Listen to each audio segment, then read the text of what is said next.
Sœur Morane.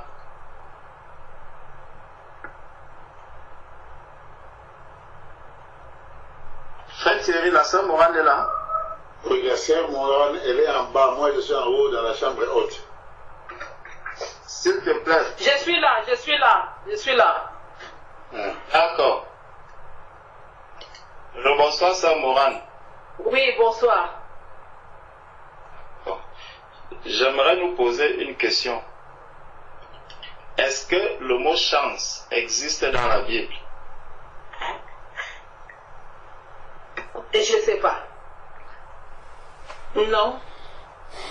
Non, le mot chance n'existe pas. Il y a la grâce. Il n'y a pas la chance, il y a que la grâce. Ok. Parce que, justement, quand la Sœur Morane priait, elle a parlé de chance plusieurs fois. C'est pour ça que je n'ai pas pu dire Amen à sa prière. Et j'étais en train de regarder un peu la définition du mot chance. Je regardais. Ici.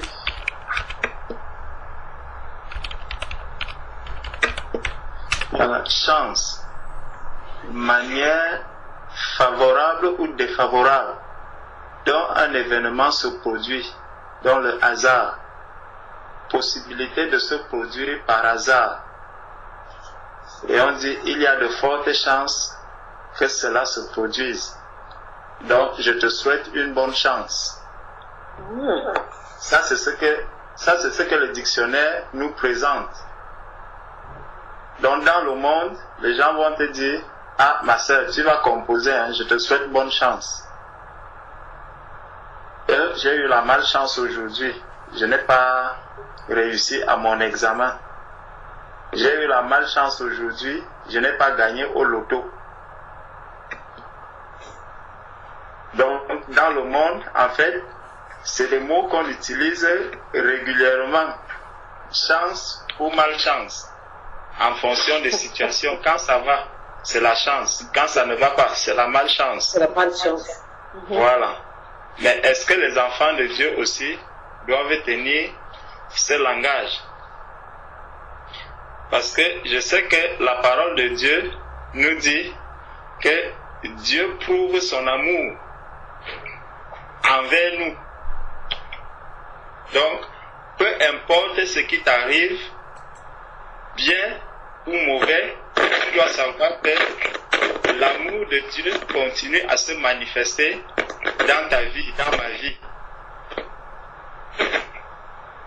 Et même quand c'est difficile, notre frère Jacques nous dit encore que nous devons nous réjouir dans les épreuves. Les épreuves doivent être un sujet de joie pour nous, enfants de Dieu. Donc même quand le monde va dire la malchance, moi je dois dire gloire à Dieu parce que je suis en train de traverser une épreuve où que j'espérais, je croyais que ceci était pour moi, mais Dieu m'a montré que ce n'est pas pour moi. Et c'est pour ça que puisque le monde ne connaît pas ce que c'est que la grâce de Dieu, le monde ne connaît pas ce que c'est qu'une épreuve. Bon, on sait que l'épreuve, c'est l'examen qu'on va passer à l'école, chez les hommes. Donc, quand on passe l'examen, il y a des épreuves qui nous arrivent. Mais pour les enfants de Dieu, nous savons que nous traversons beaucoup d'épreuves. Beaucoup d'épreuves. Donc, dans le psaume, j'ai dit, je ne vais pas être long. Donne-moi un peu ma Bible.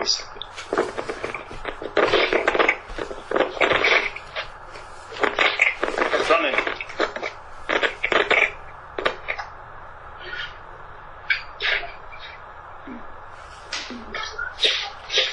Merci. Donc, dans le... Si nous prenons un peu le psaume 73...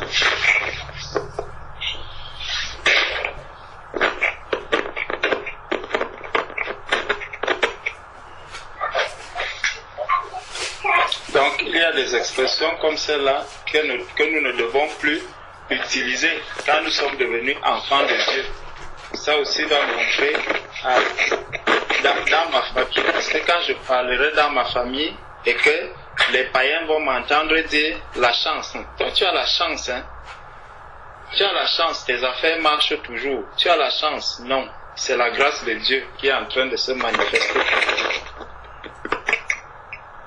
Donc, dans le psaume 32,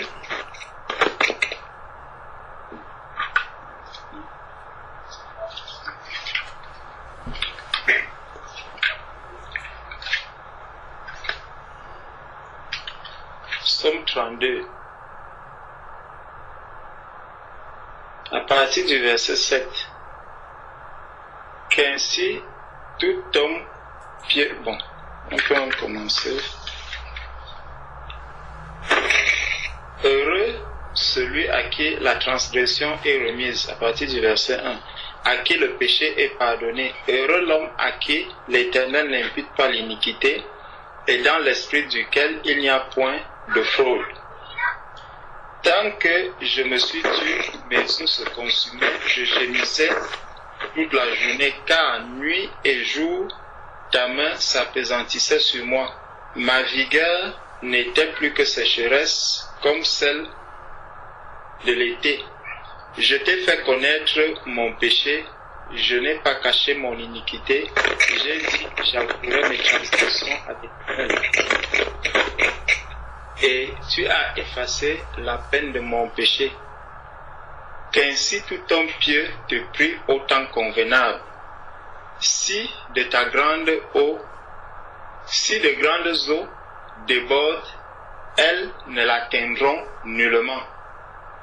Tu es un asile pour moi, tu me garantis de la détresse, tu m'environnes de chants de délivrance. Je t'instruirai et te montrerai la voie que tu dois suivre. Je te conseillerai, j'aurai le regard sur toi. Donc, je voulais qu'on regarde les versets 7 et 8. Le Seigneur nous dit que c'est lui qui nous conduira. Donc, tu es un asile pour moi, tu me garantis de la détresse, tu m'entoures des chants de délivrance, je t'instruirai et je te montrerai la voie que tu dois suivre. Je te conseillerai, j'aurai le regard sur toi. Donc, il ne dit pas que ta vie est un hasard. La vie d'un enfant de Dieu n'est pas un hasard. L'enfant de Dieu ne fonctionne pas au hasard. Il est conduit par le Seigneur. C'est Jésus qui conduit ses enfants. Il a dit qu'il suit le bon berger. Il est notre conducteur. C'est lui, donc notre vie n'est pas un hasard. Pour que nous puissions parler de chance. On peut encore regarder dans le psaume 73. Psaume 73, à partir du verset 21. Lorsque mon cœur s'aigrissait et que je me sentais percé dans les entrailles, j'étais stupide et sans intelligence. J'étais à tout égard comme les bêtes. Cependant, je suis toujours avec toi. Tu m'as saisi la main droite. Tu me conduiras par ton conseil, puis tu me recevras dans la gloire. Quel autre ai-je au ciel que toi, et sur la terre je ne prends plaisir qu'en toi. Ma chair et mon cœur peuvent se consumer, Dieu sera toujours le rocher de mon cœur et mon partage, car voici, ceux qui s'éloignent de toi périssent.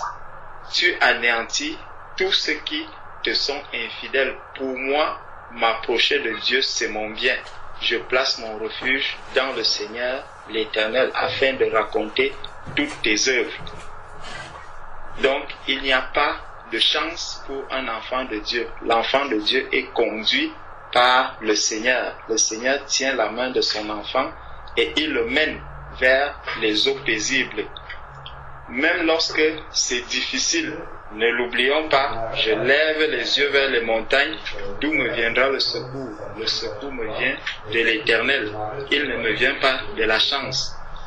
Donc ce n'est pas la chance qu'un homme va me souhaiter qui va me donner le secours ou qui viendra changer quelque chose dans ma vie.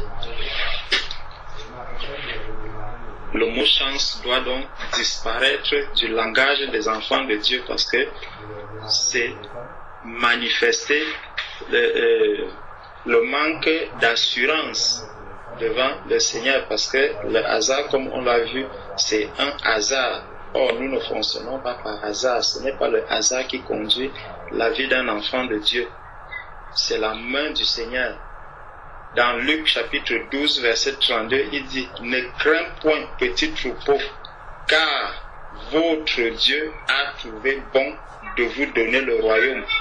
Vendez ce que vous possédez et donnez-le en aumône. Faites-vous des bourses qui ne s'usent point, un trésor inépuisable dans les cieux où le voleur n'approche point et où la teigne ne détruira point, car là où est votre trésor, là aussi sera votre cœur. Notre trésor doit donc être dans le royaume des cieux, et si notre trésor est dans le royaume des cieux, ce n'est pas un homme ni la chance qui pourra conduire ou amener, venir changer quelque chose à la manière dont nous devons recevoir les choses ou dont nous devons nous débarrasser des choses. Mais c'est vraiment la grâce de Dieu, c'est la main du Seigneur qui conduit ses enfants et qui nous permet d'arriver jusqu'au bout. Donc voilà la courte exhortation que je voulais nous donner en nous disant que séparons-nous du mot chance, disons-lui au revoir aujourd'hui et utilisons la grâce de Dieu. C'est elle qui fait partie de notre langage, du langage des enfants de Dieu. Amen. Soyez bénis. Amen. Amen. Merci frère. Amen. Amen. Vous bénis.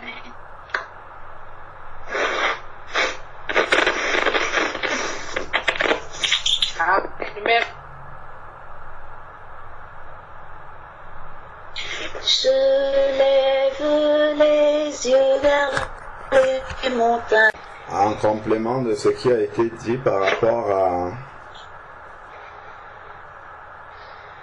au fait que la chance n'existe pas dans le vocabulaire d'un enfant de Dieu, il y a un autre mot qui a été remplacé, un mot qui remplace le mot chance. On a parlé de la grâce. Donc c'est vrai que la grâce, on la connaît. On sait que la grâce est une faveur qu'on ne mérite pas. Et le Seigneur nous en parle dans Éphésiens chapitre 2, verset 8. Éphésiens chapitre 2, verset 8. Parlant de la grâce de Dieu. Donc, comme nous avons l'habitude de dire non, ce n'est pas la chance, mais c'est la grâce. Alors, donc au verset 8, Éphésiens chapitre 2, il dit, c'est par grâce en effet que vous êtes sauvés par le moyen de la foi, et cela ne vient pas de vous. Donc la grâce, effectivement, est quelque chose qui ne vient pas de nous. C'est pour ça que on parle d'une faveur qui est imméritée. Cela ne vient pas de vous. C'est un don de Dieu. Donc c'est pour ça que c'est une faveur de Dieu, mais qu'on ne peut pas mériter. La grâce, cela ne vient pas de nous, mais ça vient de Dieu uniquement. Donc, le hasard, le hasard, on ne sait pas de qui ça vient, mais on nous dit bien que la grâce vient de Dieu. Et au verset 9, il dit, ce n'est point par les œuvres, afin que personne ne se glorifie. Donc, dans la grâce, il n'y a pas les œuvres qui sont prises en compte. C'est vraiment une faveur parce que Dieu est bon, parce que Dieu est amour, parce que Dieu aime ses créatures. C'est pour ça qu'il fait grâce. Comme il dit, je fais grâce à qui je fais grâce. Parce que nous sommes ses créatures et c'est la nature de Dieu d'être bon. C'est dans sa nature d'être comme ça. C'est pour ça que certaines personnes disent le bon Dieu. Parce que, effectivement, c'est dans sa nature d'être comme cela. On peut lire aussi dans Tite, chapitre 3, versets 4 à 5, parlant justement de la manifestation de la grâce de Dieu, pour que nous comprenions un peu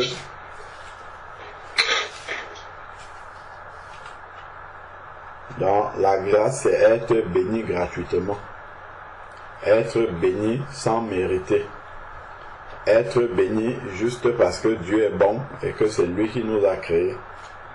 Donc,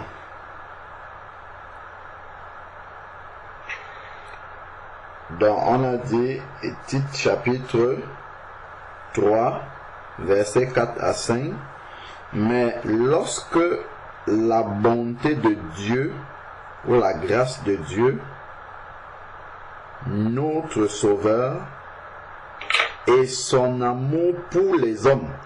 Donc voilà d'où vient la grâce de Dieu.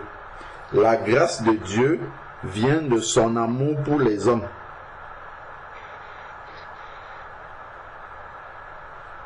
Donc vous voyez, ce n'est pas son amour pour les chrétiens seulement, hein. C'est son amour pour les hommes. C'est pour ça que Dieu peut décider de bénir un païen. D'ailleurs, il le fait très bien. Lorsque nous voyons le plus riche du monde, c'est une bénédiction aussi. Même si elle n'est que temporelle, c'est quand même une bénédiction. Et ça, c'est pas une bénédiction qui est accordée aux chrétiens. En tout cas, celui qui est le plus riche du monde, au sens matériel du terme, ce n'est pas un enfant de Dieu. C'est un païen.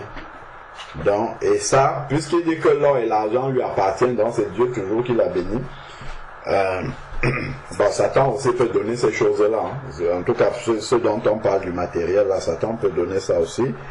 Donc, la grâce vient de l'amour de Dieu pour les hommes. Donc, ça, c'est inconditionnel, ça ne dépend pas de nous, ça ne dépend pas des efforts qu'on peut avoir fait. Donc, son amour pour les hommes ont été manifestés. Je relis le début. Mais lorsque la bonté de Dieu, notre Sauveur, et son amour pour les hommes ont été manifestés, il nous a sauvés. Donc, voilà ce que Dieu a fait. Il ne nous a pas sauvés parce qu'on était digne d'être sauvés, parce qu'on était bon, parce qu'on était quelque chose. Mais il nous a sauvés simplement pour son amour pour les hommes. Dieu a tant aimé le monde qu'il a donné son Fils unique. Le monde n'a jamais rien fait pour que Dieu puisse l'aimer. Mais Dieu, dans sa nature, Dieu est amour. Dieu a tant aimé le monde qu'il a donné son Fils unique. Donc, il nous a sauvés. Voilà la première manifestation de sa grâce ici là. C'est qu'il nous a sauvés. D'ailleurs, je disais comme ça, alors que c'est écrit là. Non parce que nous aurions fait des œuvres de justice.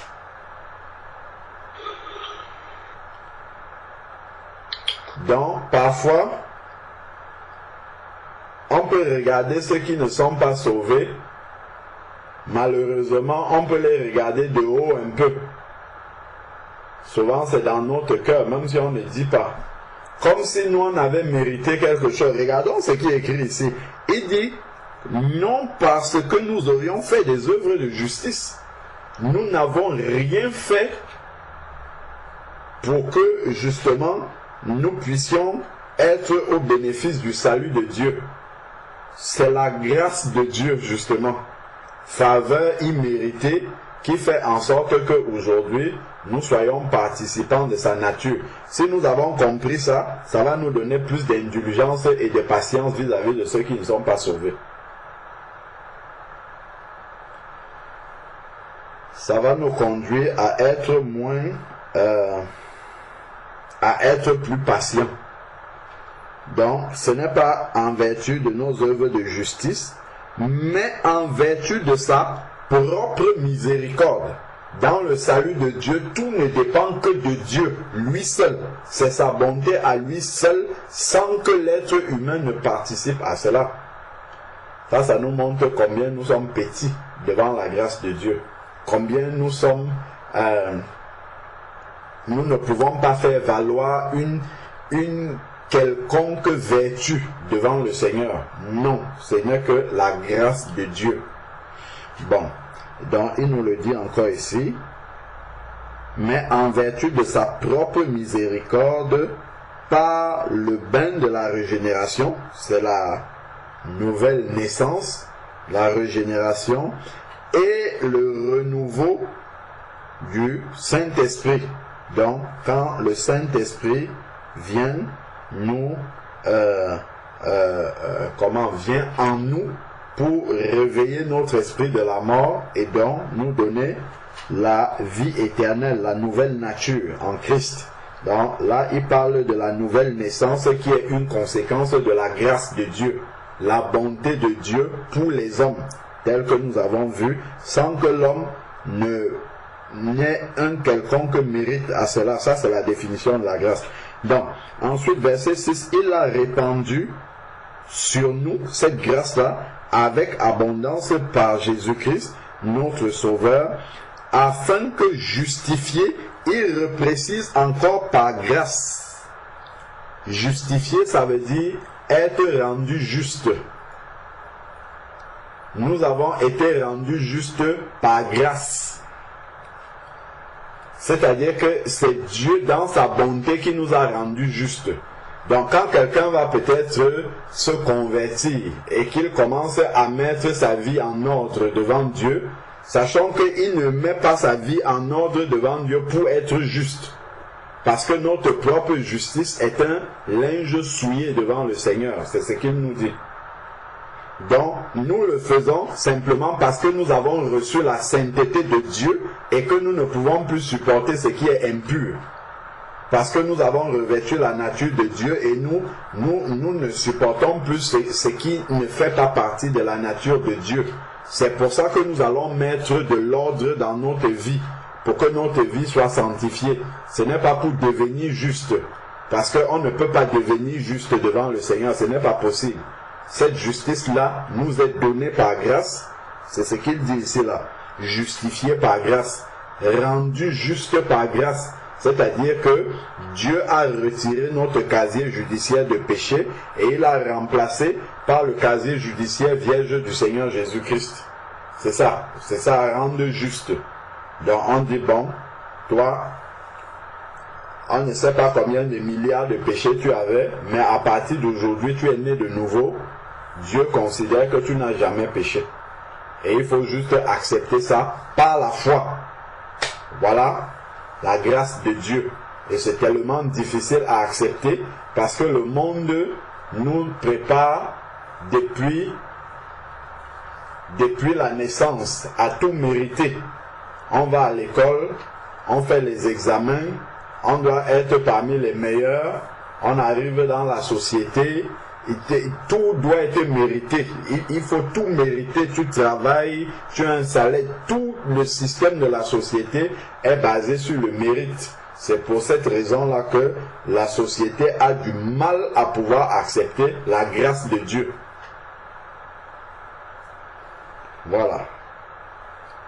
Or, un enfant, justement, quand ses parents viennent lui donner quelque chose, il ne cherche pas à savoir s'il a mérité ou pas. Il prend parce que ce sont ses parents, point. Donc, voilà pourquoi le Seigneur dit que si on ne se convertit pas jusqu'à devenir comme des petits enfants, nous ne pourrons pas entrer dans le royaume de Dieu. Donc ensuite, il dit, nous devenions, donc afin que, justifiés maintenant, par grâce, il le reprécise, nous devenions héritiers dans l'espérance de la vie éternelle. Donc,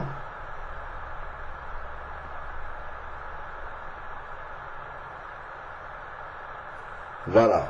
Donc, voilà un peu la signification, en tout cas, les quelques passages qui nous montrent c'est quoi donc la grâce de Dieu et pas la chance. Donc, la chance, ça n'existe pas pour un enfant de Dieu, on a compris, parce que la vie de l'enfant de Dieu est dans la main du bon berger et le berger est censé conduire la brebis. Donc, la brebis n'est pas toute seule comme ça, allant au gré du vent, non. Donc, voilà pour la grâce de Dieu. Mais bon, je sais qu'on a bien compris la grâce. Ce n'est pas là-dessus, en fait, que je voulais attirer notre attention parce que nous savons bien c'est quoi la grâce. Et nous utilisons souvent ça. Ah, si Dieu fait grâce. Ah, si Dieu m'a accordé la grâce de me réveiller le matin. Ah, nous avons la grâce d'être ensemble. Nous comprenons bien que la grâce, ce sont les bienfaits de Dieu dont nous bénéficions sans avoir mérité. Ça, on a bien compris. Donc, maintenant, le point sur lequel je voulais attirer notre attention, c'est que, et c'est là où il va y avoir la différence entre un enfant de Dieu et un païen. On a vu, selon Matthieu chapitre 5, verset 45, que Dieu fait lever son soleil sur les bons et sur les méchants. Donc, la grâce de Dieu ne distingue pas un païen d'un chrétien. C'est-à-dire que si tu veux regarder, si tu veux distinguer un chrétien d'un païen, ce n'est pas en regardant la grâce de Dieu dans leur vie. Parfois, tu peux avoir des païens qui ont plus de grâce même que des chrétiens. Ce n'est pas à la mesure de grâce dans la vie de quelqu'un qu'on va voir s'il est un enfant de Dieu ou bien s'il est un païen. Ce n'est pas là-dessus qu'on va le mesurer parce que la grâce de Dieu est déployée sur toutes ces créatures.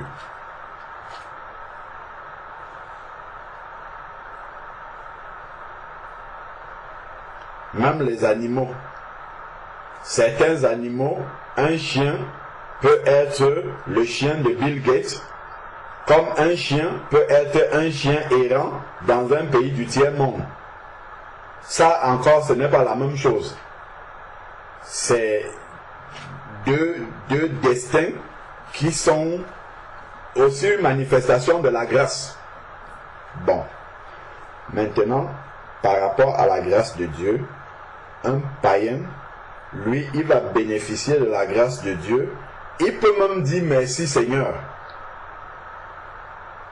Nous voyons dans beaucoup de nos familles, le nom de Dieu est dans la bouche des gens. Sauf vraiment les familles, comment dire, je ne sais pas, animistes ou bien, mais il y a le nom de Dieu, gloire à Dieu. Ah, bonjour à tout le monde, nous nous sommes levés ce matin, gloire à Dieu. Beaucoup de païens, beaucoup de religieux, beaucoup de personnes ont ça dans leur bouche. Là encore, si on regarde simplement, on va dire, ah oui, il est conscient de la grâce de Dieu, il sait c'est quoi la grâce de Dieu, donc c'est potentiellement un enfant de Dieu. Regardons maintenant Tite, chapitre 2. Et il y a un verset ici là qui parle de la grâce de Dieu, mais d'une autre façon. Et c'est là maintenant que les enfants de Dieu vont commencer à se distinguer par rapport à la grâce de Dieu. Parce que jusqu'à présent, tout ce qu'on a dit sur la grâce là, c'est généralisé pour toutes les créatures de Dieu, païens, convertis, religieux, tout le monde est mélangé dedans. Mais ici, là, voici là où les enfants de Dieu vont se définir. Tite, chapitre 2, verset 11 au verset 12 et 13 même.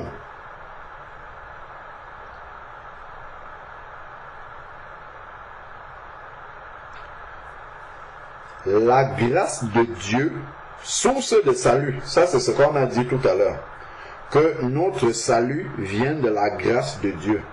Donc la grâce de Dieu, source de salut pour tous les hommes. Donc Dieu est venu pour sauver tous les hommes. Pourquoi? Parce qu'il a un amour pour tous les hommes.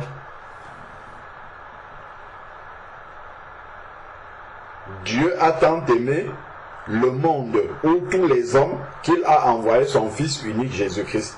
Mais maintenant dans ce verset-là, il dit la grâce de Dieu, source de salut pour tous les hommes, a été manifestée. On a compris de quoi il parle. Il parle de Jésus-Christ qui s'est donné à la croix pour tous les hommes. Ça, c'était la grâce de Dieu de prendre un juste pour venir mourir pour tous les hommes. Maintenant, le verset 12 nous dit quoi? Elle qui, la grâce, nous enseigne.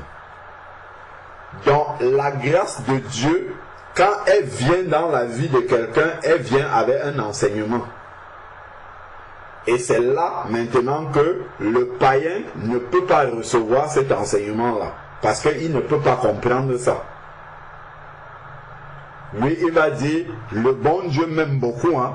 J'ai encore échappé de la mort aujourd'hui, mais il va continuer à vivre sa vie comme si de rien n'était. Il ne comprend pas que, ayant eu la grâce d'échapper à la mort, c'est un sursis que Dieu lui donne et il a quelque chose en retour à faire par rapport à ça.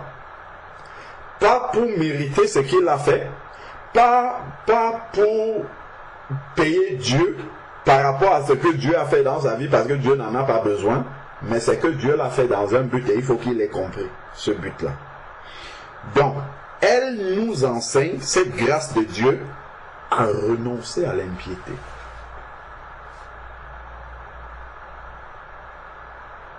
Donc, plus la grâce de Dieu abonde dans la vie de quelqu'un, plus il doit s'éloigner de l'impiété, d'être un impie. Parce que c'est cet enseignement-là que la grâce de Dieu amène dans sa vie. Mais par contre, ce qu'on voit, c'est que plus la grâce de Dieu se déploie dans la vie de certaines personnes, plus peut-être les personnes pensent qu'elles sont au-dessus des autres. Elles pensent qu'elles méritent plus que les autres. Elles pensent qu'elles ont des vertus personnelles qui feraient en sorte que Dieu leur accorde plus de grâce qu'aux autres personnes. Alors que cette grâce-là, plus elle abonde dans la vie de quelqu'un, plus Dieu est en train de parler à cette personne-là en disant « Éloigne-toi de l'impiété. Éloigne-toi du péché. Éloigne-toi de ce qui ne glorifie pas Dieu. » D'ailleurs, il le dit après. Au désir de ce monde, donc plus la grâce de Dieu vient dans notre vie, plus nous devons fuir le monde avec ses passions. Ce n'est pas plus nous devons embrasser le monde encore. Non, nous devons fuir le monde avec ses passions et à vivre dans ce siècle, dans le siècle présent, d'une manière sensée, juste et pieuse. Voilà ce que la grâce de Dieu est censée venir enseigner à quelqu'un. Ce n'est pas jouir des bienfaits de Dieu en ne me souciant de rien du tout, en me disant « Ah, Dieu m'a béni, gloire au Seigneur, j'en profite au maximum, et puis après moi vient le déluge », comme les hommes disent. Non. Ici, il dit que la grâce vient avec un enseignement. Dans cette grâce-là, il faut fuir l'impiété, renoncer à l'impiété. C'est-à-dire qu'on décide de ne plus commettre ce qui est impie devant le Seigneur, fuir les désirs du monde, être sensé, vivre de manière sensée, mesurée, juste et pieuse, se rapprocher davantage du Seigneur. Parce que lorsque nous voyons sa grâce déployée dans notre vie, nous comprenons que c'est une manifestation de l'amour de Dieu pour nous. Et de manière naturelle, nous ne pouvons que aimer. Dieu a une nature que l'être humain normal n'a pas. Dieu peut aimer des personnes qui ne l'aiment pas. La preuve, c'est que nous étions encore impies et Christ est mort à la croix pour nous. Comme nous dit Romains chapitre 5, verset 8. Nous étions encore impies et Christ est mort pour nous. Nous vivions en ennemis de la croix, mais Christ nous a aimés et il est mort alors que nous étions ses ennemis. Or, l'être humain normal ne peut pas, ce n'est pas possible qu'il aime ses ennemis, qu'il aime des personnes qu'il n'aime pas. Mais Dieu, lui, il est capable de le faire. Voilà pourquoi, comme Dieu sait que nous sommes incapables, autant pour moi, d'aimer nos ennemis, c'est pour cette raison-là que Dieu est venu nous aimer en premier. Il nous a aimés en premier pour que ça soit plus facile pour nous de l'aimer. Parce que nous, de base, nous n'aimons que ceux qui nous aiment.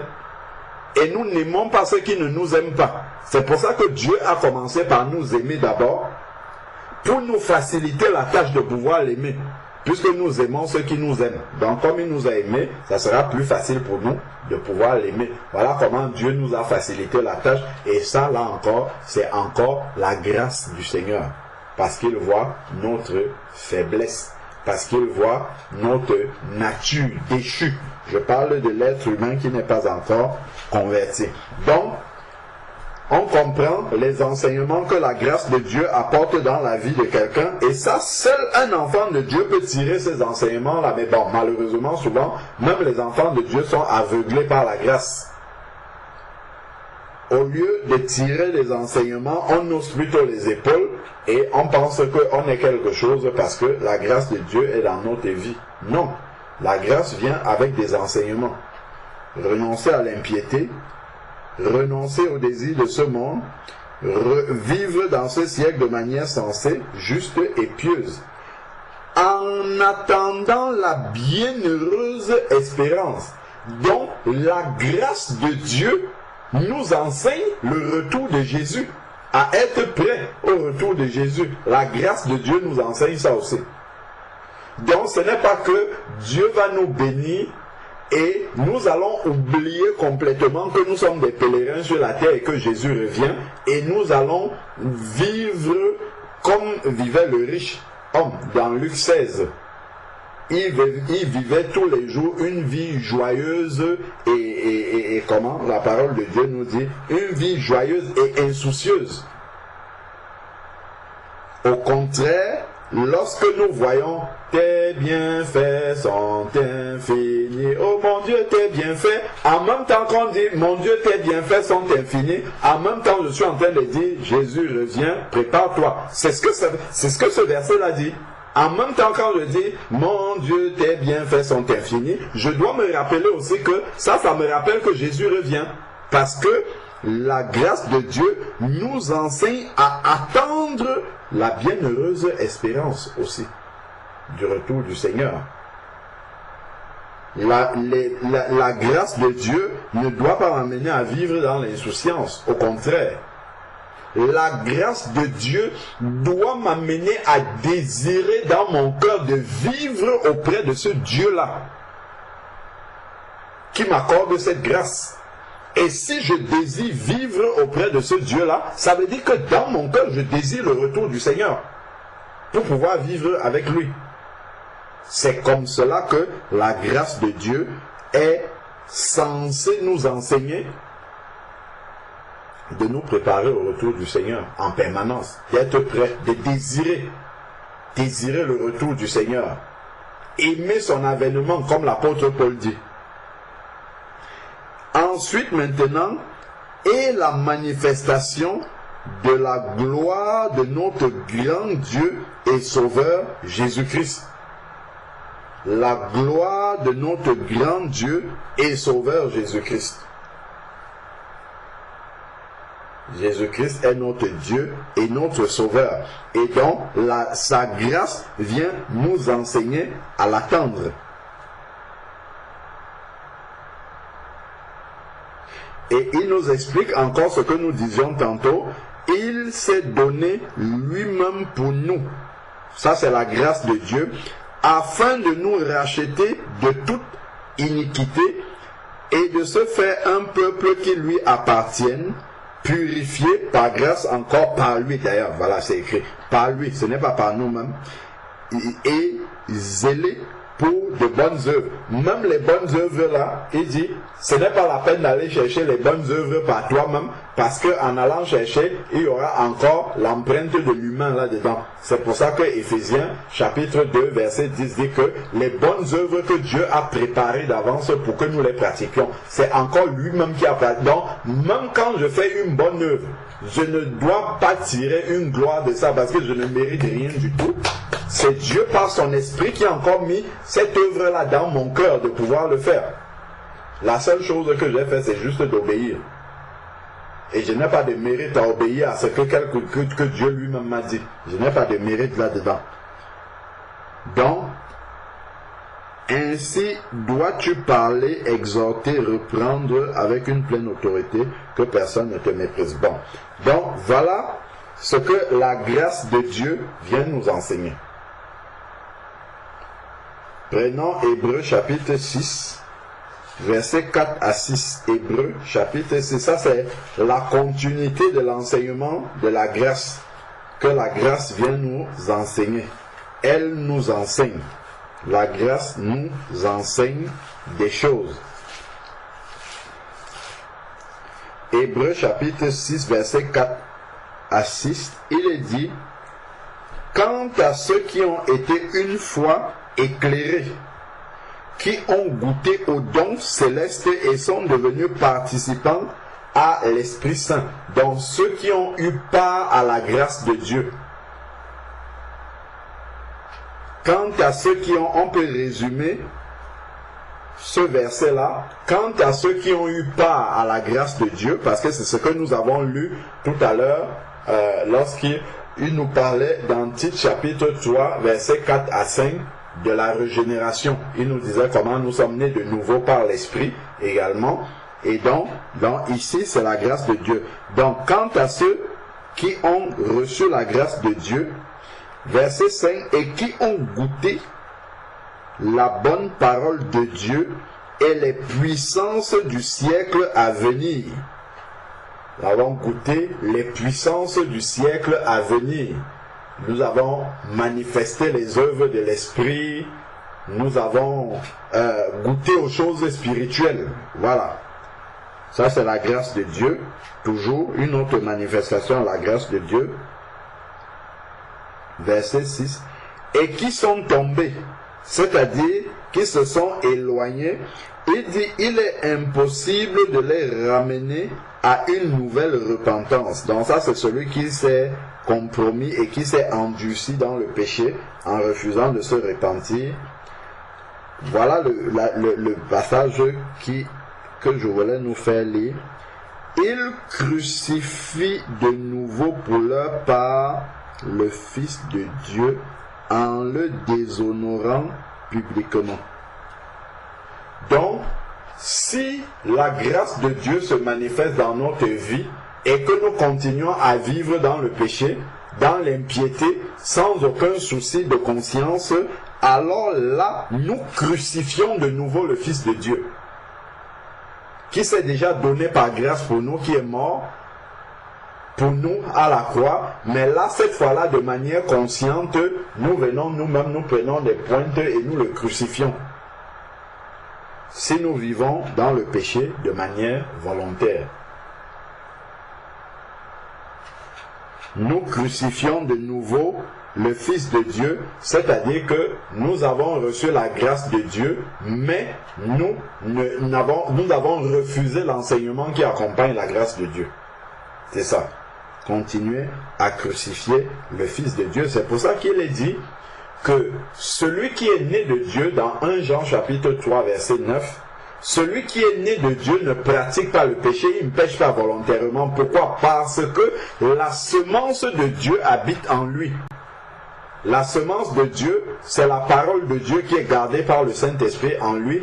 Et dans cette parole de Dieu qui habite en lui, c'est une manifestation de la grâce de Dieu.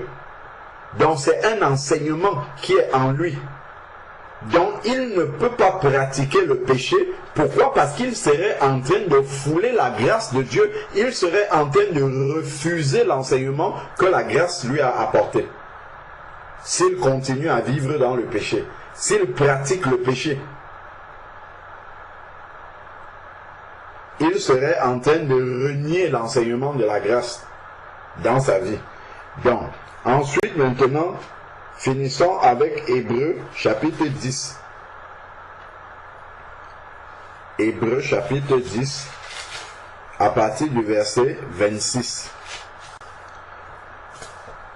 Nous voyons aussi, tout ça là, ce qu'il est en train de nous dire, ce sont les conséquences de la grâce de Dieu dans notre vie.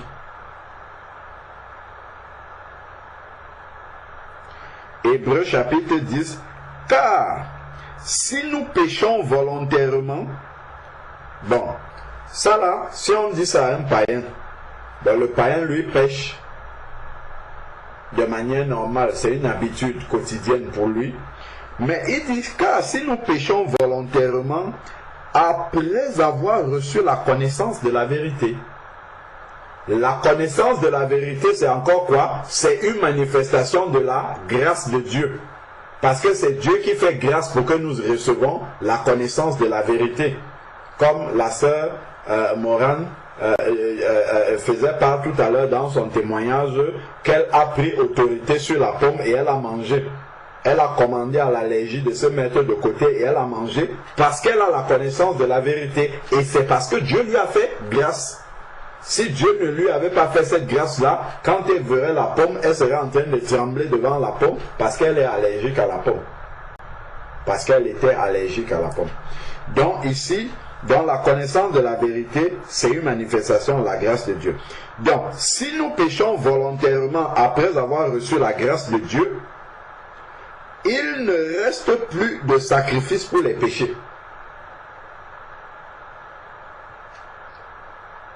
Mais une attente terrifiante du jugement et l'ardeur du feu prête à dévorer les rebelles. Donc, lorsque on reçoit la grâce de Dieu dans notre vie et que nous sommes conscients que ça c'est la grâce du Seigneur et que nous vivions en ennemis de la croix, dans le péché encore, là, nous devenons des rebelles. La parole de Dieu nous appelle des rebelles à ce moment-là. Nous ne sommes pas des innocents, mais des rebelles. Bon, si quelqu'un a violé la loi de Moïse, il est mis à mort sans pitié, sur la déposition de 2 ou 3 témoins. Combien pire, ne pensez-vous pas, sera le châtiment mérité? La grâce est imméritée, mais le châtiment devient mérité. Le châtiment mérité par celui qui aura foulé aux pieds le Fils de Dieu tenu pour profane, le sang de l'alliance par lequel il avait été sanctifié. Le sang du Fils de Dieu par lequel il a été sanctifié, c'est encore une grâce de Dieu. Nous sommes sanctifiés par grâce. Donc, nous avons reçu la grâce de Dieu. Mais à cette grâce-là, attention, s'attache un châtiment. Si jamais nous foulons cette grâce-là au pied sans en tenir compte, si nous abusons de la grâce, il nous dit ici là qu'il y a un châtiment. Parce que c'est en connaissance de cause que nous avons foulé au pied cette grâce-là. Parce que la grâce de Dieu, elle est gratuite pour nous, elle est imméritée, mais cette grâce-là a coûté la vie au Seigneur Jésus-Christ.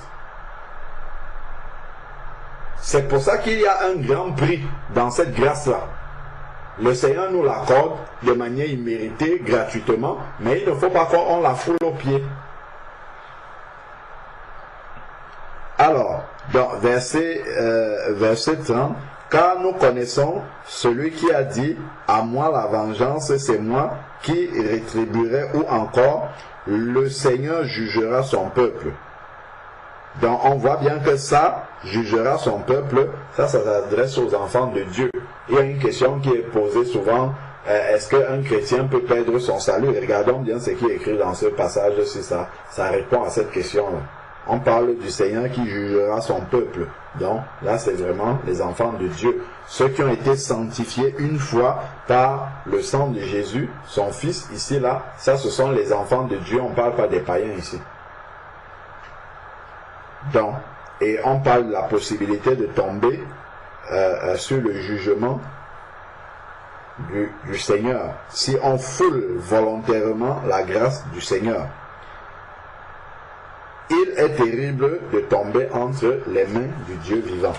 Il y a un autre verset qui m'est venu à l'esprit par lequel je vais finir. Je pensais finir par celui-là, mais il y en a un autre. C'est dans 2 Pierre. 2 Pierre chapitre 2, versets 20 à 22. Et je vais m'arrêter là. 2 Pierre chapitre 2, versets 20 à 22. En effet, si après s'être retiré des souillures du monde par la connaissance du Seigneur et Sauveur Jésus-Christ, ça là encore, c'est une grâce de Dieu. Parce qu'un homme, par ses propres forces, sa propre intelligence, ne peut pas se retirer des souillures du monde. C'est Dieu qui, par sa puissance, vient le retirer de ces souillures-là. Donc, en effet, si après s'être retiré des souillures du monde par la connaissance du Seigneur et Sauveur Jésus-Christ, c'est-à-dire, si après avoir reçu la grâce de Dieu d'être sauvé, ils s'y engagent de nouveau. Donc là, ils décident eux-mêmes de retourner dans le monde. Là, c'est volontaire. Ils s'y engagent de nouveau et sont vaincus par elle. C'est-à-dire qu'ils demeurent dans le monde jusqu'à ce que le Seigneur revienne ou que le Seigneur les reprenne. Donc voilà quelqu'un qui a eu la grâce de Dieu. Il a foulé cette grâce-là aux pieds et est retourné dans le monde. Donc il dit maintenant leur dernière condition, c'est-à-dire la condition qu'ils ont après avoir foulé aux pieds la grâce de Dieu. Leur condition est pire que la première. La première, c'est lorsqu'ils étaient dans le monde avant d'être convertis. Donc quelqu'un qui se convertit et qui rétrograde est pire devant le Seigneur que quelqu'un qui ne s'est jamais converti. C'est ce que ça veut dire. Donc on voit comment à la grâce de Dieu s'attache quand même une responsabilité de celui qui a reçu cette grâce-là. Responsabilité de ne pas fouler la grâce de Dieu aux pieds, donc de ne pas marcher, de ne pas continuer à marcher comme un païen. Donc, car mieux valait pour eux de n'avoir pas connu la voie de la justice. C'est-à-dire, mieux valait pour eux de n'avoir pas bénéficié de la grâce de Dieu, de n'avoir pas utilisé la grâce de Dieu. Il valait mieux pour eux de refuser cette grâce-là, plutôt que d'en bénéficier et de se rétracter après et de retourner dans le monde. N'avoir pas connu la voie de la justice, de ne l'avoir pas connue, et de se détourner du saint commandement qui leur avait été donné. Donc, on voit encore ici que à la grâce de Dieu s'attachent des responsabilités qui peuvent nous conduire dans des situations qui sont même plus compliquées que si on était païen. Donc là, je suis simplement en train de nous exhorter sur la responsabilité qu'il y a derrière la grâce de Dieu. Parce que nous avons beaucoup le mot grâce dans nos bouches, et c'est très bien de reconnaître la grâce de Dieu, mais à ça, il y a une responsabilité qui est attachée. Et c'est cette responsabilité-là que je suis en train de nous rappeler par la grâce de Dieu, justement. Dans verset 22, il leur est arrivé ce que dit le proverbe véridique: le chien est retourné à son vomissement et la truie à peine lavée, c'est-à-dire sortie du monde, va se vautrer de nouveau dans le bourbier, retourne dans le monde. Donc voilà, en résumé, quelques enseignements que nous apporte la grâce de Dieu. Donc, recevons la grâce de Dieu dans nos vies, mais recevons aussi l'enseignement qui accompagne la grâce de Dieu. Et c'est ça qui fera la différence entre quelqu'un qui est converti et celui qui ne l'est pas. Parce que celui qui n'est pas converti, certains n'ont même pas conscience qu'ils jouissent de la grâce de Dieu. Certains ont conscience, ils vont dire « Merci Seigneur parce que tu m'as aidé à avoir mon examen. Merci Seigneur parce que tu m'as même donné à manger aujourd'hui. Merci Seigneur parce que j'ai pu me lever le matin. » Ils vont dire ça. Certains vont même prier le matin, ça existe. Mais dans la journée, il va avoir une vie qui ne tient plus compte de la grâce de Dieu. Là où la chair aura le contrôle complet de sa vie. Il n'y aura aucune place pour l'Esprit Saint dans sa vie. Il va vivre pleinement dans la chair. Là, ça veut dire que l'enseignement de la grâce n'a pas été reçu. Donc, quand je suis quelque part en tant qu'enfant de Dieu, j'ai fait tout pour bien me comporter, pour donner un bon témoignage d'un enfant de Dieu là où je suis. C'est parce que j'ai reçu la grâce de Dieu et que je suis conscient que j'ai une grâce que ceux qui sont là autour de moi n'ont pas. Je suis conscient que j'ai une grâce que ceux qui sont là n'ont pas. C'est pour cette raison-là que, justement, je vais donner un bon témoignage pour ne pas bénéficier de cette grâce-là en vain. Donc, voilà vraiment quelques éléments de rappel sur un autre volet de la grâce de Dieu dans notre vie qui nous conduit vraiment à être plus responsables. Amen. Amen. Amen. Amen. Amen.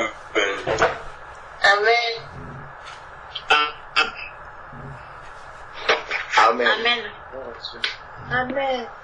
Amen. Gloire au Seigneur. Gloire au Seigneur. Amen. Amen.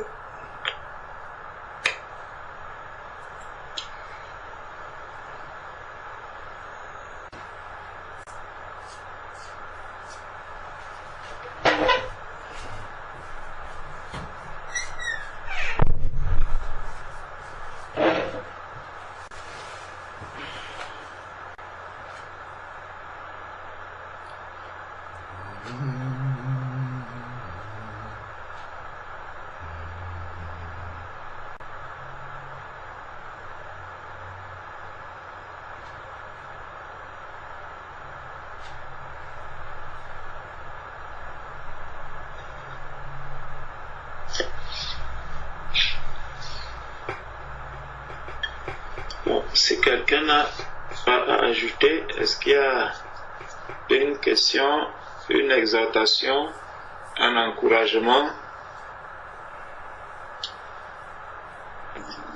Amen. Amen. J'ai quelque chose à ajouter par rapport à ce que frère Alain vient de nous enseigner sur la grâce. Je reviens un peu pour dire, comme la dernière fois, pour ceux qui étaient occupés avec nous, ceux qui ont eu aussi l'occasion aussi de suivre ça sur YouTube.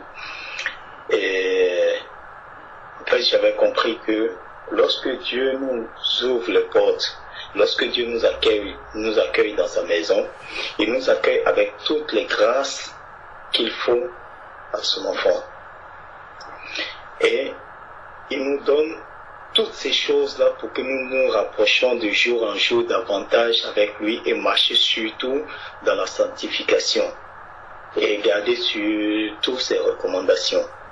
Mais, comme je disais la dernière fois au culte, très souvent nous ne prenons pas conscience de cette grâce-là. Nous n'avons pas conscience de cette grâce-là et que nous croyons parfois bien faire ou parfois, comme le frère venait de dire, que quand on réussit à faire quelque chose, on croit que c'est par notre mérite, mais pourtant tout ça fait partie de la grâce que Dieu nous donne.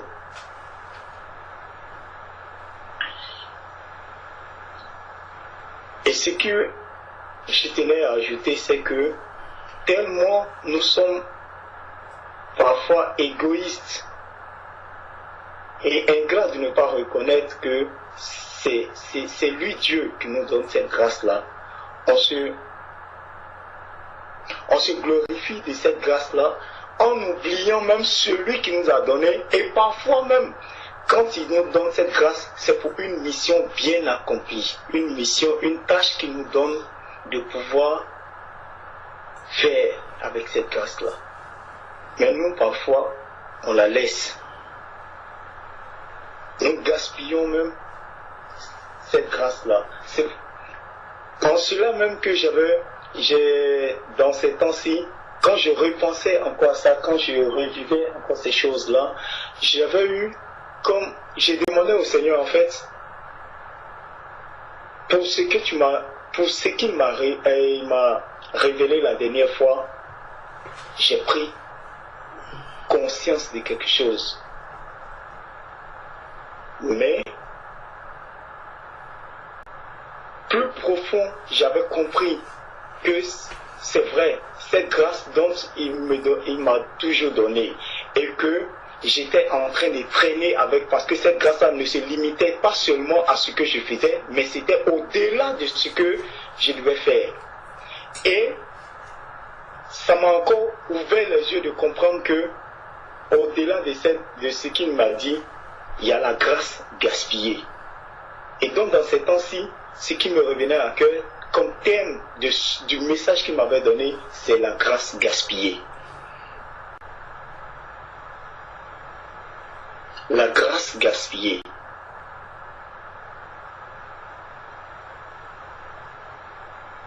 C'est pourquoi, ce soir, j'aimerais exhorter tout un chacun de nous de savoir que nous gaspillons la grâce que Dieu nous donne.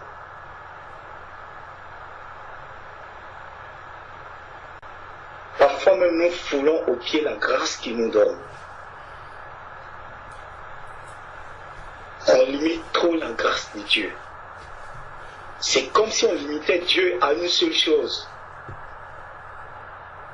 Il m'a fait la grâce ce matin de pouvoir me renouveler le souffle de vie, et on se limite seulement à ça. Mais pourtant, au-delà de cette grâce, il y a des choses dans cette journée-là qui nous a renouvelé le souffle de vie à faire. Soit c'est pour aller parler de lui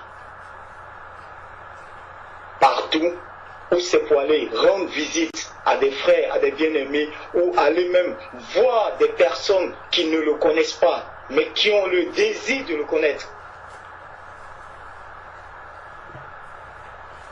Mais nous avons limité sa grâce seulement à dire, Seigneur, merci parce que tu nous as renouvelé le souffle de vie, merci pour la grâce que tu m'as faite. Et on s'est dit, la journée de cette grâce-là, c'est limité sur ça.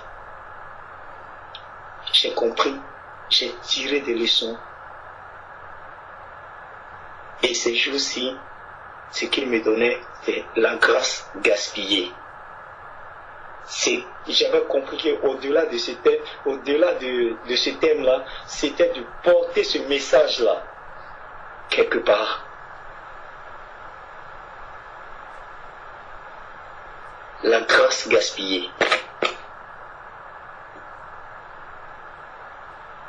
Donc vraiment, c'est ce que je tenais à compléter sur ce que le frère venait de dire.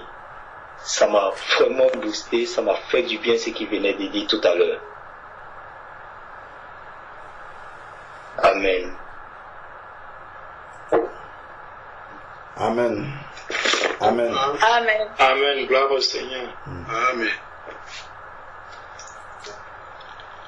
Alléluia.